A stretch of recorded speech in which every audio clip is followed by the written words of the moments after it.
Hey everyone, how's your day going? Whether it's been good or rough, you're not alone. So sit back, relax, and let's step into the world of mystery together.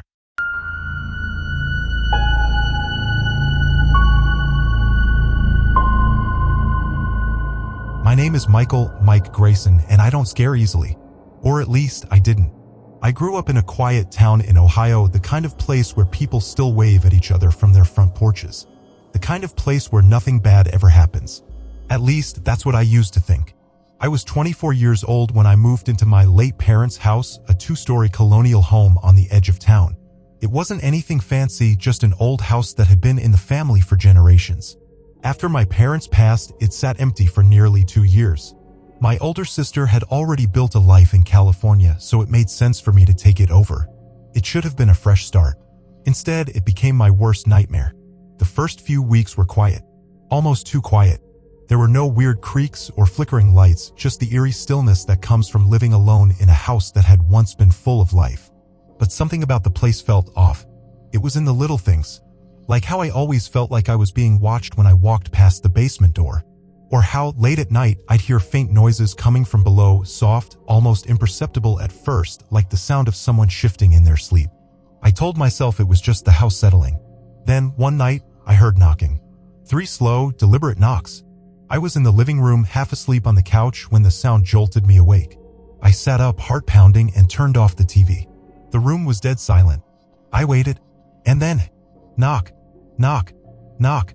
It came from directly beneath me. From the basement. A chill crept up my spine. For the first time since moving in, I realized something. I had never been inside the basement, and I had no idea what was down there. I sat frozen on the couch, heart pounding in my chest. The house was dead silent now, except for the low hum of the refrigerator from the kitchen. But I wasn't thinking about the kitchen. I was thinking about the knocks. They had come from directly beneath me, from the basement. A part of me wanted to rationalize it. Maybe something shifted down there, or maybe it was just the old wooden frame of the house settling. But deep down, I knew better, because houses don't knock back. That night, I barely slept. Every time I closed my eyes, I kept replaying the sound over and over again in my head.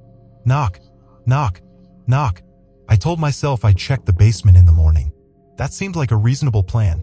It wasn't like I was going to go down there at 1 in the morning like some idiot in a horror movie. Still, I had to know if it would happen again. So, lying there in the dark, I stayed awake and listened. For hours, nothing happened. Just the occasional creak of the house, the wind brushing against the windows. Then, knock, knock, knock. I bolted upright in bed. This time it was louder, more deliberate. It wasn't some faint noise I could write off as my imagination. Something was hitting the underside of the floorboards. I reached for my phone and turned on the flashlight, scanning the dark room as if expecting something to be standing there. But I was alone. I threw off the covers, walked to my bedroom door, and slowly opened it. The hallway stretched ahead, dark and silent. I crept toward the basement door, the one that had always been locked since the day I moved in. My fingers hovered over the knob, hesitant. Then, knock, knock, knock. I jumped back. The sound had come from right behind the door. I didn't stick around to investigate. I turned on every light in the house and stayed awake until sunrise. The next morning, I decided I had to put an end to this. I searched every drawer, every cabinet, every old box in the attic until I finally found it, a rusted old key. It looked ancient, but when I tried it in the lock, it fit perfectly. The door creaked open, revealing a steep staircase descending into darkness. A strong, musty smell hit me immediately, damp wood, old concrete, and something else I couldn't quite place. I took a deep breath and stepped inside. The basement was colder than the rest of the house. Much colder. Dust floated in the air, catching the light from my phone's flashlight as I scanned the space. There wasn't much down there. Just some old wooden crates, a rusted workbench, and a few shelves lined with canned goods that had long since expired. But then I saw it. The scratches. At first, I thought they were just scuff marks on the concrete wall. But when I looked closer, I realized they were deep grooves carved into the stone. They weren't random either. They were clustered near the far corner of the basement, just beside an old, wooden support beam. As if someone had tried to claw their way out. A shiver ran down my spine. I took a step back, my foot hitting something on the floor. I looked down. It was a book. An old, leather-bound journal covered in dust. I bent down and picked it up, brushing off the dirt. The cover was blank, but when I flipped it open, I saw pages filled with frantic, messy handwriting. The ink was smudged in places, but I could still make out the words. "I am not a monster. Please, if anyone finds this, don't let me die down here." I slammed the book shut, my hands trembling. That's when I heard it. A whisper. So close, it felt like it was right beside my ear. "Mike." The phone light flickered. I spun around, heart hammering. There was no one there. Just the empty basement. Just the scratches on the walls. Just the cold air pressing against my skin. I didn't care what I had just found. I turned and ran up the stairs, slamming the door shut behind me. Then I locked it, and I told myself I would never open it again. I didn't go back to sleep that night. I sat in the kitchen, gripping a cup of coffee like it was the only thing keeping me grounded. The house was silent now, too silent, but I could still hear it in my head. That whisper. "Mike." It wasn't just the sound of someone saying my name. It was the way it had felt. Like breath against my skin. Like someone had been standing right next to me. But that was impossible. Because I had been alone, right? I stayed in the kitchen until sunrise, my eyes fixed on the basement door. It looked normal. Just an old wooden door with a tarnished brass handle, blending into the house like any other part of it. But I knew better now. There was something down there. And it knew I had found the journal. By the time the sun was up, I had made a decision. I wasn't going to run. This was my house. Whatever was happening here, I needed to face it. So I forced myself to stand, to take slow, measured steps toward the door. I could feel my heartbeat in my ears. I rested my hand on the handle, hesitated. Then I turned it. It didn't move. I frowned. I had just locked it the night before, but now it wouldn't budge, like something was holding it shut from the other side. I jiggled the handle, pressed my shoulder against the wood. Nothing. Then, knock, knock, knock. I yanked my hand back like I had been burned. It wasn't coming from behind the door this time. It was coming from inside the kitchen. My stomach turned to ice. I spun around, scanning the kitchen, my breath quick and shallow. Nothing. But the knocking had been right behind me. I swallowed hard and grabbed my phone, dialing my sister's number. It rang once, twice. Then her groggy voice answered, still heavy with sleep. "Mike?" The 6 in the morning. "What's wrong?" I opened my mouth, but I didn't know what to say. "Mike." I forced my voice to stay steady. "Did Mom or Dad ever say anything about the basement?" A pause. Then, "What? The basement?" I repeated. Did they ever tell you anything about it? Why it was locked?" Another silence. This one longer. Then my sister said something that sent a shiver through me. "Mike, our house never had a basement." I felt my stomach drop. "What are you talking about? I'm looking at the door right now." "No, you're not." Her voice was eerily calm, like she was trying to explain something to a child. Mom and Dad's house didn't have a basement. It was built on a slab foundation. There was never a basement, Mike. I felt lightheaded. My free hand gripped the edge of the kitchen counter to keep myself steady. That wasn't possible. I had been down there. I had seen the scratches on the walls, the journal, the cold air pressing against me. I had heard the voice. I hung up without saying another word. Something was wrong. I backed away from the basement door, my breathing shallow. Every part of me was screaming to get out of the house, but I couldn't move. Then, out of the corner of my eye, something shifted. A shadow, just beyond the doorway leading to the hall. I turned my head slowly, my pulse thundering in my ears. The hallway was dim in the early morning light, but I could see it. A figure, tall, unnaturally thin, standing just at the edge of the doorway, its body still, its head tilted slightly like it was watching me. The moment I locked eyes with it, it moved, not walked, glided, straight toward me. I stumbled back, nearly knocking over a chair, heart hammering so hard I thought my ribs might crack. I blinked, and it was gone, just vanished into thin air. But something had changed. The kitchen felt wrong, like the air had been sucked out of it, like I was no longer alone. I grabbed my car keys and bolted. I didn't stop to grab anything else. I didn't care. I needed to get out. But just as I reached the front door, knock, Knock, knock. I froze. The sound wasn't coming from the basement. It wasn't coming from behind me. It was coming from the other side of the front door.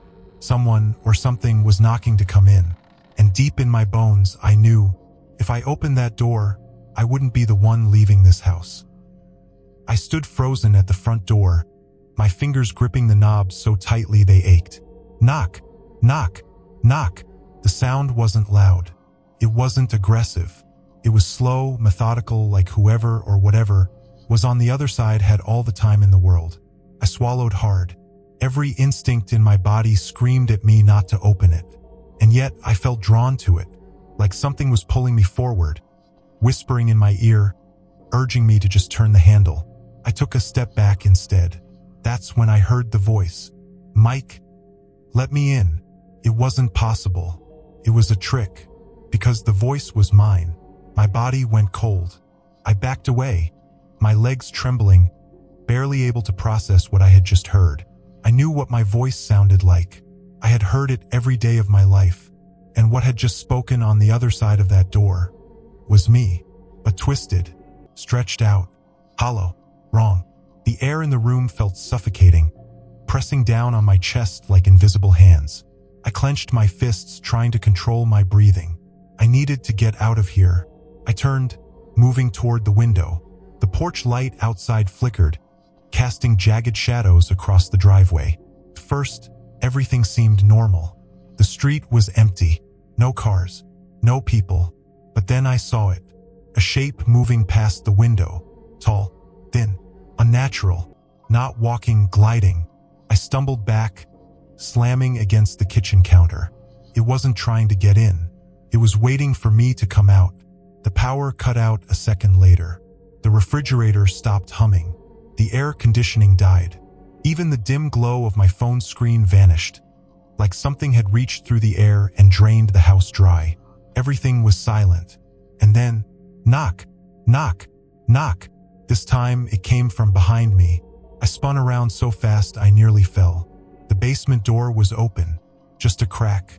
A sliver of impossible darkness stretched from the gap, thicker than a normal shadow, like the space itself had been hollowed out. I had locked that door, hadn't I?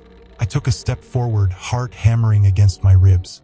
The opening widened just an inch, but enough. Enough for something to be standing just inside the dark, watching. The breath hitched in my throat. The door was opening on its own. I ran. I bolted out of the kitchen, down the hall and straight for the front door. I didn't care what was outside. I just needed to get out of this house. But the second I reached for the handle, knock, knock, knock, it was waiting for me. I stood frozen, my hand inches from the doorknob. I could hear breathing, just on the other side. Slow, raspy, excited, like it was savoring this moment. I clenched my teeth, forcing myself to move. If I stayed here, I was dead. Or worse. I grabbed my keys, threw the door open, and ran. The night air was thick and humid, but I barely noticed. I sprinted across the driveway, my shoes slamming against the pavement as I reached my car. I yanked open the door, jumped inside, and locked it immediately. My hands were shaking so badly I fumbled with the key, trying to shove it into the ignition. Click, click, click. The engine wouldn't turn over. I tried again. Click, click, click. Nothing. I hit the steering wheel in frustration, my breath coming in short gasps. My pulse was a wild drumbeat in my ears. And then, in the rearview mirror, I saw it. A figure was standing at the edge of my driveway. Tall, too tall. Its limbs were stretched long and thin, its body hunched slightly, like it wasn't meant to stand upright. It had no face, just smooth, pale skin where eyes, a nose, and a mouth should have been. And yet, I knew it was smiling. I could feel it. Took a step forward, then another. The moment its foot touched the pavement, my car engine roared to life. I didn't hesitate. I slammed my foot on the gas pedal. The tires screeched as I shot forward, speeding down the road, hands gripping the wheel so tightly my knuckles turned white. I didn't look back. I didn't want to know if it was still standing there, watching, waiting, because even over the roar of the engine, I could still hear it. The voice, whispering my name. The road stretched ahead in the darkness, lined with towering trees that blurred past as I sped down the empty highway. My hands were shaking so badly I could barely keep them steady on the wheel. My breath came in short, ragged gasps, my pulse hammering in my ears. I had escaped, but the further I drove, the less I believed it. Because even now, with the house miles behind me, I could still feel it. Something was wrong. The night felt unnatural, too empty, too quiet. The headlights carved through the blackness, but the road ahead seemed endless, stretching on forever. I knew these roads. I had lived here my whole life, but now as I drove, the scenery felt off. Had I passed that same broken fence before? Had that lone, twisted tree always been there? I checked the clock on the dashboard. 2:13 a.m. I could have sworn I had been driving for longer. I swallowed hard and glanced at my phone, praying it had turned back on. Nothing. The screen was still dead, just like it had been the moment the power went out in the house.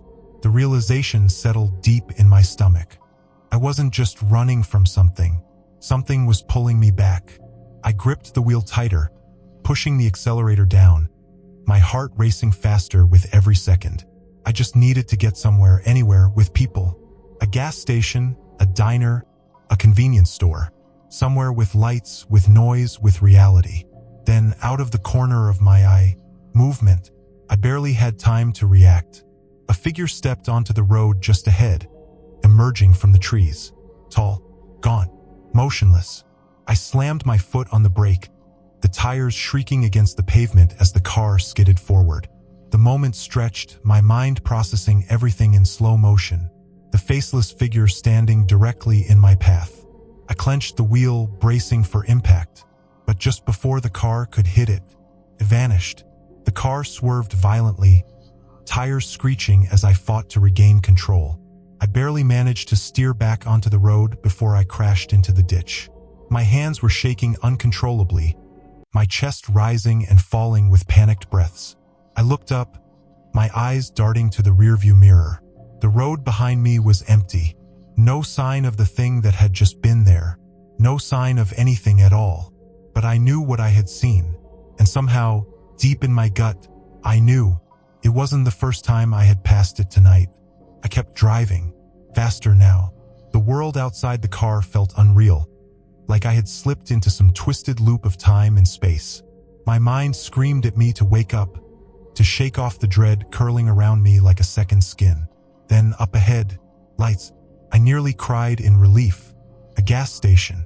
It stood alone by the side of the highway, flickering neon buzzing against the darkness. A single car was parked out front, its windows dark, the store inside dimly lit. I pulled into the lot, the tires crunching against the gravel, my breath still coming in sharp, shallow gasps. The place wasn't much, but it was real. I wasn't alone anymore. I parked haphazardly and climbed out, my legs still unsteady beneath me. The air outside was thick with the scent of gasoline and pavement, but at least it was real. I walked toward the entrance, my pulse still hammering in my skull. The fluorescent light above the door buzzed faintly, casting a sickly yellow glow over the cracked pavement. I reached for the handle, desperate to step inside, to hear human voices, to break whatever spell had been cast over me. Then I saw the reflection in the glass. My body locked up, standing directly behind me, just beyond the reach of the flickering neon light, was a tall, thin figure, motionless, watching. It had followed me. I spun around, my breath catching in my throat. Nothing. The lot was empty, just my car, just the quiet hum of the night. But when I turned back to the door, my stomach dropped. The inside of the store was empty. No cashier, no customers, no sign of life, like it had been abandoned for years. A cold wave of realization crashed over me. I was never supposed to leave the house, because I never had. The truth sank in, slow and suffocating. I turned around, my hands trembling, my breath uneven. The highway stretched before me, the trees standing silent and still. And in the distance, at the very edge of the road, barely visible in the darkness, the The house stood waiting, exactly where I had left it, like I had never left at all. I couldn't breathe. The house stood in the distance, exactly where I had left it. No, that wasn't possible. I had been driving for miles. I had nearly crashed. I had stopped at this gas station miles away, but the house was still there, waiting. Like it had never let me go. A cold sweat ran down my back. My body felt disconnected, as if I were floating outside of myself. I had to be hallucinating. Maybe I had dozed off at the wheel, maybe I was dreaming, maybe. Then I saw the figure, standing in front of the house, watching, waiting, and I knew deep in my bones, I was never meant to leave. My legs felt like lead, but I forced them to move, stumbling back toward my car. I fumbled with the door handle, barely able to grip it with my shaking hands. The moment I got inside, I locked the doors, my breath ragged. I reached for my phone, still dead. The gas station was useless, the road was useless. I had nowhere left to go. I had to go back. The thought made my stomach churn, but I knew the truth. I had never escaped. Whatever the house was, whatever it wanted, it had its claws in me. And the more I fought it, the tighter it pulled. With one last look at the empty gas station, I turned the key in the ignition. The car started smoothly this time, almost too smoothly. Like it had been waiting for me to stop resisting. I pressed the gas pedal and the car moved forward. Back toward the house. Back to where this had all begun. The drive felt shorter this time. Within minutes, the trees thinned and the house came into view, standing impossibly still like a predator waiting for its prey to return. My headlights swept over the front yard. The front door was open. A gaping black void leading into the house's hungry mouth. I swallowed the bile rising in my throat. This was a mistake. But there was no turning back now. I stepped out of the car, my legs unsteady. The air was different here, thicker, charged, humming with something unseen. Like the house was breathing. A deep, invisible pull guided me forward, step by step, up the creaking porch steps. The door loomed before me. Open. Inviting. Waiting. I stepped inside. The house felt alive. The walls pulsed with a slow, rhythmic energy like something enormous slumbered beneath them. The air was thick with dust and something else, something rotten. I knew where I had to go. The basement. I walked through the darkened halls, my footsteps silent on the warped wooden floor. The house no longer creaked. No longer groaned. It was listening, waiting to see what I would do next. I reached the basement door. It was wide open. The stairs stretched down into endless blackness. Something moved below, a shape shifting just beyond the light. A whisper slithered through the air. You came back. I stepped forward, and the door slammed shut behind me. The basement swallowed me whole. The moment my foot touched the first step, the air changed. It was thicker down here, heavier, pressing against my chest like an unseen weight. The walls felt closer than before, the darkness stretching beyond the reach of my phone's weak flashlight. I had been down here before, but this time I wouldn't be leaving. The steps creaked beneath me as I descended, my breath shallow, every nerve in my body screaming at me to turn back. But there was nowhere else to go. The house had made sure of that. I reached the bottom, and the moment my foot hit the cold concrete, the door above me slammed shut. Total darkness. For a brief, horrifying second, I thought I had gone blind. Then slowly, the air around me shifted, not just the air. The walls. The basement moved. A deep, low groan echoed from the foundation, the sound of wood and stone bending in ways they shouldn't. The walls pulsed, the ceiling stretched, the ground beneath my feet breathed. The house was no longer just a house. It was alive. And it had been waiting. A flicker of movement in the corner of my eye. I turned sharply, my phone's light barely cutting through the thick blackness. At first, I thought it was just a shadow, just another trick of the mind. Then it moved again. A shape, a person. But wrong. Twisted limbs, skin too pale, stretched tight over a skeletal frame. And then, as my light settled on it, I saw its face. My face. It smiled. You understand now, don't you? Its voice was mine. Exactly mine. But there was something underneath it, something old, something hollow, something that had been calling me back here from the moment I had left. I staggered backward, my pulse hammering. You never really left, Mike. The thing took a step forward, its movements unnatural, jerky, like it was wearing my body but didn't quite know how to use it. You belong to the house now. The walls groaned again. Something deep beneath the floor shifted. And suddenly I knew the truth. The house had never been haunted. It was the ghost. It had been feeding on me, pulling me deeper and deeper into itself, wrapping its will around my thoughts, my memories, my sense of reality. That's why I had never escaped. That's why I had seen the faceless thing on the road. That's why I had come back. The house had rewritten me. I wasn't just trapped inside it. I was becoming a part of it. The thing wearing my face took another step forward. It's time to stop fighting. And in that moment, I stopped. The terror drained from me, replaced by something heavier. A deep, sinking realization. I couldn't run. I couldn't fight. I had already lost. The walls around me pulsed again, shifting, warping. Somewhere, far above me, I heard a door creak open. And then, footsteps. Slow, careful, hesitant, coming from the front porch. Someone was entering the house. The thing wearing my face smiled wider. "Don't worry," it whispered. "You won't be alone for long." The light on my phone flickered. Then it went dark, and the basement swallowed me whole. If you ever come across a house that feels too empty, where the air is too still, where the shadows seem to move when you're not looking, leave. Don't question it. Don't look for explanations. Just go. Because some houses aren't just houses. Some places don't want to be left behind. And if you stay too long, if you let them pull you in, you won't ever leave. Not really. And worst of all, someone else might move in after you. And the house, it will be waiting